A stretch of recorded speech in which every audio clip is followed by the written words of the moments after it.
There's something magical about the starting area in a game, isn't there? It always feels so quaint compared to everything that comes after. But even in isolation, they're usually so charming. Developers often try to put their best foot forward with the first environment you see in a game, so they give it their all. And ArenaNet definitely gave it their all with Ascalon in Guild Wars. I think the starting zone in Guild Wars is particularly striking because you can never return here once you leave. You can be in and out in like half an hour, but once you start that final quest, you're gone for good and into the rest of the game. So let's take a moment to really cherish what ArenaNet developed here, because I think it's something special. Welcome to Video Game World Tours. We, of course, have to start with the location you're put into immediately after the opening cutscene, Ascalon City. What a cozy little settlement, and it perfectly sets the vibes for the rest of the game world you're about to explore. What immediately stood out to me when I loaded into this game for the first time was all the empty space. Now I know MMOs are no stranger to empty space, but I don't know, this feels different. Like, this isn't even a gentle rolling hill with slight variations in elevation. It's literally perfectly flat. Over here, it's kinda empty. Still feels like a lot of space to walk around, but there's stalls on this side, a door over here, and there's a path cutting through the middle with the ground ever so slightly rising up and down around it. Here is just nothing. This is advanced emptiness. It feels like an early access game where there's a section of the map the developers haven't worked on yet. That's not to knock the developers or anything. I think they did a great job with this world. But it's interesting that their priorities of focusing on other environments in the game led to this particularly neglected spot coming about. Plus, it's important to remember, this is a game from 2005. Game development, player expectations, and hardware capabilities were all different back then. So yeah, this and the surrounding empty areas might look bad or weird to a modern gamer, but I love it. It's got that 2005 charm. Something else of note about this city is that it's the hub of the tutorial here. Remember how I said once you leave you can never return? Some people make characters with the sole purpose to explore and live in this version of Ascalon. And don't get it twisted, this is still pretty much a tutorial zone. You're only meant to go up to level 5 or 6 or so, but you'll see people around here at the max level of 20, and they're just hanging out, vibing. The players in Ascalon City here are part of a group dedicated to living inside of the starting zone for the rest of their characters' lives. And honestly, I think that's beautiful. I've never played an MMO long enough to want to make a separate character from my main and challenge myself, but I can imagine what this is to a lot of players. To some, I'm sure they spend equal time with this and their main. Maybe they come to this character to experience some of the game's more simplistic charms, and they'll eventually go back to their endgame character. To others, this is probably all they play. Maybe they played the main game to death and never want to go back to it. They want to spend time in this funky little zone that most people immediately rush past. So they come here every day, do some missions, talk to other players, stand around menacingly, dance, just chill with all the other people like them. I gotta respect it either way. I admire the dedication to play a restricted character like that. It creates such a cozy vibe, hanging out in here with all those people. But enough of that. Let us leave and explore the rest of the zone that all these players fell in love with. What a beautiful scene. I do love a nice and peaceful environment like this. The color palette of this zone is truly stunning. It perfectly captures the feeling of autumn. I'm sure there's a nice cool breeze gently enveloping Cheesy Pretzel here. Like I said earlier, I'm not a big MMO guy, but I really do love the zones in these games. The way they're laid out feels completely different from single-player worlds. It's hard to say why. It's empty, but that's not something unique to MMO worlds. Bah, I'll save talk about that for World of Warcraft when I eventually cover it. It'll happen someday. The empty landscapes in that game really trigger something in my caveman brain. Long story short, MMO worlds don't compromise on scale. It feels like most games these days are focused on keeping you engaged as often as possible, and having as many points of interest packed tightly together. But worlds like this aren't afraid to let you walk for a minute or two without anything of note. That might not seem like a big deal, but in other games you'll have a ton of traversability options. Here in Guild Wars, your ass gonna be walking. Just to the right of the Ascalon City Gate, you can see a structure poking out from behind this hill. Walking over reveals the Althea's Actor's Stage. Nothing super mechanically important here, just a single quest giver for the Mesmer class. On its own, it feels like such a unique spot. I imagine this would be a really great spot for some role-playing. Get some people up here acting out a play, and some people down there to watch. There's a recipe for a great time. And these banners, such an eye-catching detail. The blue stands out so much in this earthen-toned landscape. And the way they all play this similar blowing in the wind animation, it's mesmerizing. Get it? Mesmerizing? Because the Mesmer quest lady is over— forget it. This gate is a super interesting spot. You can see on the map that there's a portal just behind it, but you can't get through. Fortunately, there's a quest giver within spitting distance that tells you how to open it. Unfortunately, he tells you to find a companion to pull the lever up top so you can enter the gate.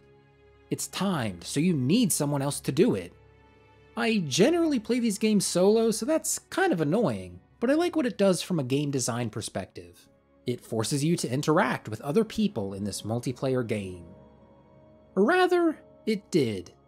In 2018, 13 years after the game's initial release, they made it so the gate stays open just long enough for you to pull the lever and run through yourself. It's a tight fit, but you can do it. So here I am, in this place solo players did not get to explore prior to 2018. And it's, alright. I guess spots like this are more interesting because of the exclusivity. Like you originally had to jump through some hoops to get here. They weren't challenging hoops or anything, but you still had to talk with another human being. Now you can just waltz right in by yourself. My game design brain wishes it was still the other way, but the solo MMO player inside me appreciates the change. Green Hills County is a lovely region. Even more rolling hills that are just beautiful to look at. This is truly serene. But we've seen enough of those. I want to show you a cave way up north. A sand cave. True Pretizens will know my appreciation for sand caves. I mentioned one in my Secret of Mana video, showed off another in my Spyro the Dragon video, and even closed out my first ever video game world tour talking about one, that being in Final Fantasy VII. I'm just in love with this aesthetic. The gray mixed with the brown and the small pools of water, it's just so calming. And yeah, maybe this is more rock than sand, but this game is old. You gotta use your imagination, which I will gladly do. There's a spot just outside of the Green Hills County Gate that stuck out to me during my journey. It's not super weird or anything, but the way this hill almost completely encircles this pool of water, it caught my eye for whatever reason. This little chunk of the world and the way it's laid out, I don't know, it's memorable. In the southern region of the map lie some snowy mountains. As much as I do love the chill autumn vibes of the forest and plains that cover most of Ascalon, I appreciate a bit of variety. Green and brown fade into white as you go further south. It's a bit of a hike to make it through the trail, but it's well worth it because on the other side of it is a beautiful open space. And at the center is this imposing tower. I don't even know what to make of this. The way that there's a circle cut out of the mountain surrounding it, it feels like it's because of the tower, like it demands all this space. Chains attach it to the earth, so you feel like it wants to fly away. And that's saying nothing of the tower itself. The architecture way up there, it reminds me of some of the towers in the Lord of the Rings movie trilogy. I can almost imagine the Eye of Sauron up there, peering over Ascalon. Also, there's this path that cuts through the middle of it. This is so weird to me. I feel like it'd make more sense if there was a roof over your head through here, and you were walking through a building. But no, it's open to the sky above you. These brick walls are completely separated. Plus the way it dips down and then goes back up, just all around bizarre. They did a good job at making a small little snowy part of the map stand out. Super unique landmark here. Something I almost didn't even notice my first time around here was the catacombs. After looking it up on the wiki, I learned that the catacombs are kind of a quest hub for the necromancer class. I didn't pick that one, so the game didn't guide me down this path. I'm going this way, purely for the fun of it. That was weird. Guess they have a trigger right there for the moody lighting. There's an area towards the south I want to show off. I did grab one quest that led me this way. As soon as I turned this corner, I knew I was in for a good spot. At the bottom of this majestic set of steps, there's a thin layer of some poisonous liquid. It coats the ground floor down here and it stretches pretty far. It was kinda nerve-wracking coming down here for the first time, because I kept making turns and seeing more stretches of poison. I wasn't sure how far it went. I was worried that I missed something somewhere. It's stressful to walk in an area like this and just see your health slowly trickle down. But there, steps leading up. Ah, safety. Man, what a place.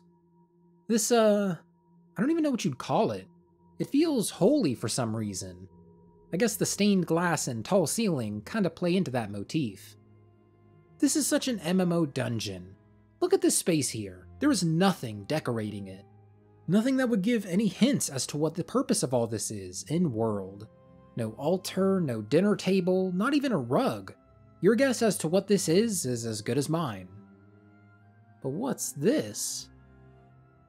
Huh, a tiny little passage with a statue and a fountain at the end.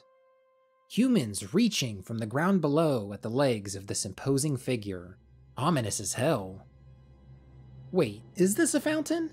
I just assumed it's water, but look there. Those look like icicles. Is this frost or whatever? I'm sure this has some explanation in-world that some Guild Wars lore masters know. Me? Of course I get it, I just don't want to tell you. Yeah, let's go with that. We gotta make our way to the complete opposite end of the cave to reach our next spot. Which way was it again?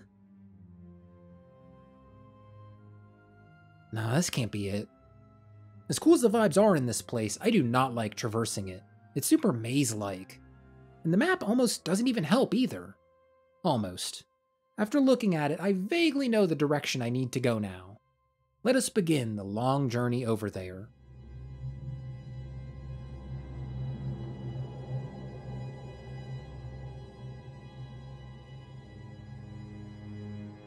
Finally. Now this is epic. Grandiose. Some stuff definitely goes down in here. A light fog that covers the ground. Lovely, lovely. What is this all about? Such a peculiar layout of these particular objects. Why are they dug into the ground like that? Oh man, coffins galore. I bet the necromancers love this place. What an interesting layout, the way they're all in rows sloping upwards. I guess it would feel pretty good to come in and see your ancestors' coffins lined up alongside your whole family. Well, assuming that's what it was supposed to be before all these nasty gargoyles took over. Ah, again, we have another weird path cutting through a large space, like we just looked at in the mountains. I don't know why I'm drawn to this, or why ArenaNet made so many. I guess the level designers who made these and I are on similar wavelengths. Alright, we'll close out this video by visiting my favorite spot in pre-searing Ascalon. Honestly, I liked a lot of the spots I showed off to you, and even some that I didn't show off, but one truly speaks to me for whatever reason. I'll do my best to speak my feelings here, but even if words fail me, you'll understand what I mean just by looking at this place. To the east of Lakeside County, and even further east towards the edge of Regent Valley, lies the unassuming Fort Rannoch. This is one of the few settlements around here, and it's nothing special. In fact, I'd say it's the furthest possible thing from special. Look at this. See anything? Nope, nothing. No stalls, no small buildings, no decorations, literally nothing but a handful of people. This is truly the weirdest place that I've seen in this game. Granted, I haven't played that much, but none of the other spots hold a candle to the uncanny vibes of Fort Rannoch. It's empty. Even when we looked at that one spot in Ascalon City, at least you could turn around and see something that actually looks like a city. This is just nothing. It's unnatural. So many spots that feel like they should house something or just not exist at all. Like, what is this? Why does this path go all the way down here? It's freaky, I don't like it. And down this slope is the real gut punch. This is just insane. There's less than nothing here. Negative things occupy this space. It's like I'm staring at a blank canvas, just waiting for art to be done upon it. But wait, could a blank canvas not be art? Couldn't the lack of brushstrokes be a brushstroke in and of itself? Perchance. Thanks for watching.